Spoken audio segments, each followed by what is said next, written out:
అమ్మా, నేను రేఖ గురించి ఏదైతే అనుకుంటూ ఉంటానో అది నీకు ఆల్రెడీ చెప్పాను. కానీ నువ్వేదైతే చెప్పావో అది రేఖ గురించి అందరికీ తెలిసిందేగా. నువ్వు అర్థం చేసుకోవాల్సింది నీ మనసుని, అది ఎలా ఫీల్ అవుతుందనే. అమ్మా, నువ్వు అసలు ఏం మాట్లాడుతున్నావు? రేఖ నాకు పర్మిషన్ ఇచ్చి ఉంటే బాగుండేది. తన మనసుల మాట చెప్పేదాన్ని. ఇంక నేను వెళ్ళి పడుకుంటాను. ప్లీజ్ నువ్వు కూడా త్వరగా పడుకో. Good night Raghav. కానీ మరీ ఎక్కువ ఆలస్యం అయిపోకముందే నేను నీకు చెప్పిన దాని గురించి మర్చిపోకుండా ఆలోచించు.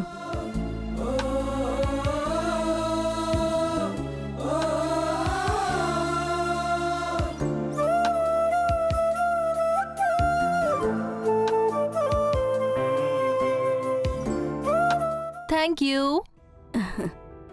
తీసుకోనన్నా. Thank you.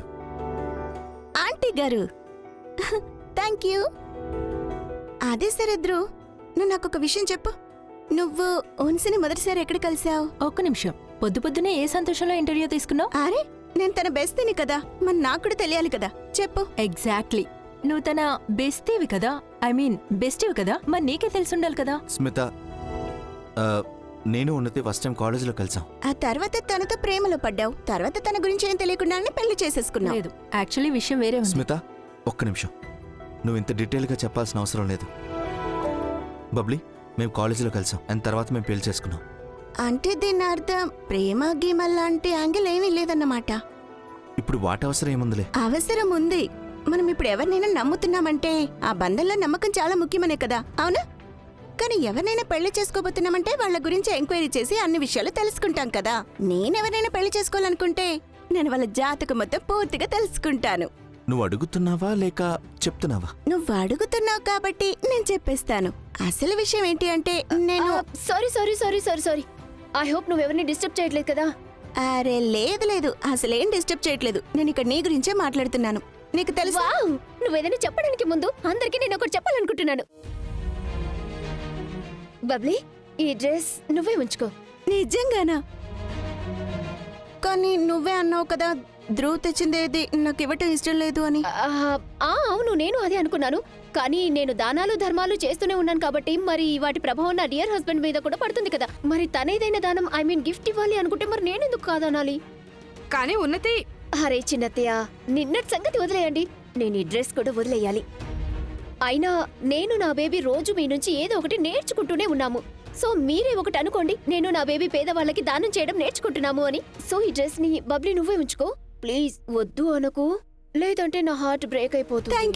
Thank you. నువ్వు నిజంగానే నా బెస్టీ. కానీ నీకొక నిజం చెప్పనా?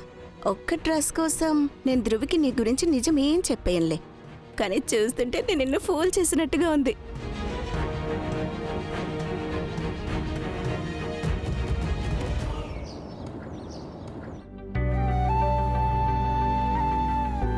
చూడు, ఉన్నతి ఎంత క్యూట్ గా ఉందో కదా. నర్మదా ఆంటీ, ఉన్నతి ఇప్పుడు క్యూట్ గానే ఉంటుంది అండ్ తన మనసు నిజంగా చిన్నపిల్లదే. మంచిదే కదా. ఈ వంకతో నేను తన చైల్డ్హుడ్ ని ఎంజాయ్ చేయగలను. నాకెలా అనిపిస్తుందో తెలుసా? నాకు తొందరగా నయమైపోవాలి, ఇంకా నాకు అన్నీ గుర్తొచ్చేయాలి. రేఖ, నా మందులు తీసుకురామ్మా. వద్దు రేఖ. అమ్మా, నువ్వు మందులు వేసుకునే టైం ఇంకా అవ్వలేదు. ఇంకా హాఫ్ అన్ అవర్ టైం ఉంది. అయితే తేడా ఏముందిలే రేఖ. నర్మదా ఆంటీ, రాఘవ్ చెప్పేది నిజమే. మీరు మందులు అరగంట తర్వాత వేసుకోండి. అమ్మ రేఖ, మందులు తీసుకురా. నువ్వింకా తల్లివి కాలేదు కదా, అందుకే నువ్వు ఆ తల్లి ఆవేదన్ని అర్థం చేసుకోలేకపోతున్నావు. తను తన పిల్లల బాల్యాన్ని చూడలేదు, పిల్లల చేష్టలు చూడలేదు. అలాగే పిన్ని గారు, తీసుకొస్తాను.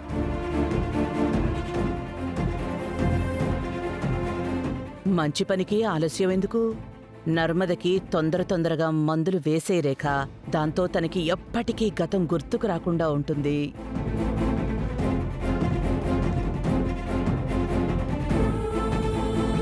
హాయ్ అమ్మా, గుడ్ మార్నింగ్. రోహిత్, ఎలా ఉన్నామ్మా?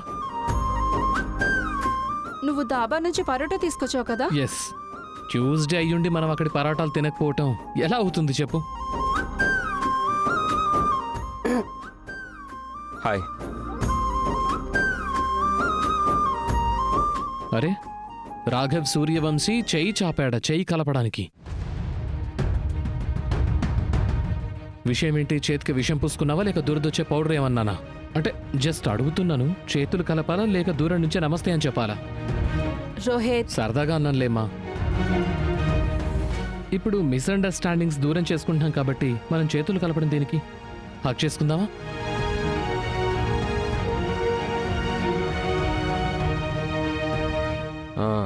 అమ్మ, ఈ పరాటాలు సగం తింటేనే మంచిదేమో, ఎందుకంటే తర్వాత నీకు మళ్ళీ అసిడిటీ వచ్చేస్తుంది. అమ్మ హెల్త్ విషయానికి వస్తే ఆ సగం ఎందుకు? సగంలో సగం తినిపిస్తాను. ఆఫ్టర్ ఆల్ ఇది మీ ఇల్లు. Your rules brother. సరే, నేను స్టాఫ్కి చెప్పి ప్లేట్స్ తెప్పిస్తాను. అలాగే. నర్మదా అంటే మెడిసిన్ రెడీ.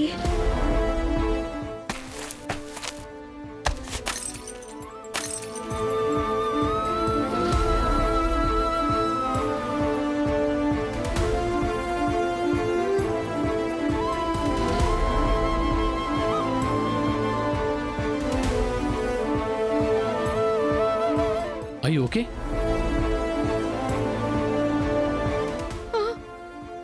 అమ్మా దుర్గమ్మ తల్లి, నర్మద మందులు మొత్తం పడేసిందా?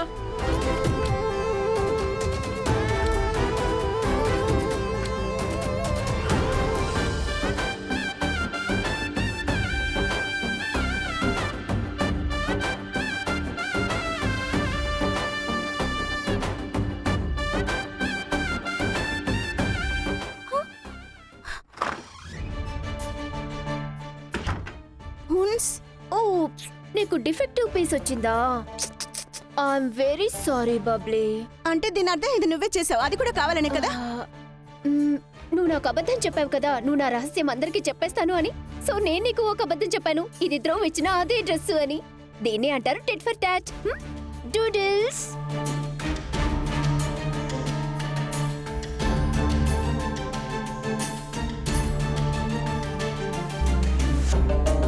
ఏం నువ్వు చేసింది? నీ ధ్యాస ఎక్కడుంది అసలు? నీ కారణంగా అమ్మ మెడిసిన్ బాటిల్ పగిలిపోయింది. సారీ రాఘవ్. అదే రాఘవ్, నేను నా వైఫ్తో మాట్లాడుతున్నాను, ఎవరు మధ్యలో మాట్లాడాల్సిన అవసరం లేదు.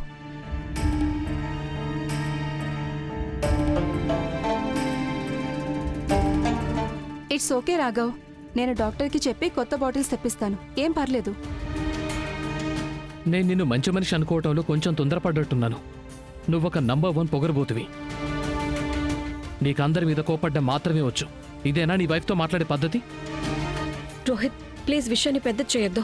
రాఘవ్ జస్ట్ నర్మదా అంటే మందుల గురించి టెన్షన్ పడుతున్నారంతే. రేఖ, తను మా అమ్మ కూడా, కానీ దాని అర్థం నేను నా మర్యాద మర్చిపోవాలని కాదు.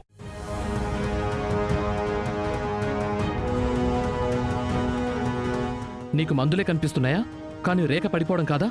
మందులు మళ్ళీ తెచ్చుకోవచ్చు, కానీ ఒకవేళ తనకేమన్నా దెబ్బ తగిలితే అప్పుడు? నువ్వు నీ భార్యని ప్రేమగా చూసుకోలేవు, మరి ఇంకా అమ్మనేం చూసుకుంటావు? చూస్తుంటే సిమెంట్ ఇంకా ఇటుకలతో బిల్డింగ్లు కట్టి కట్టి నీ మనసు కూడా రాయిలా మారినట్టుంది రాఘవ్ సూర్యవంశీ. ఇందాకే నువ్వు అన్నావు కదా, నా ఇల్లు నా రూల్స్ అని. సో నువ్వు వీటన్నిటికీ దూరంగా ఉంటే మంచిది. లేదంటే లేదంటే ఏంటి?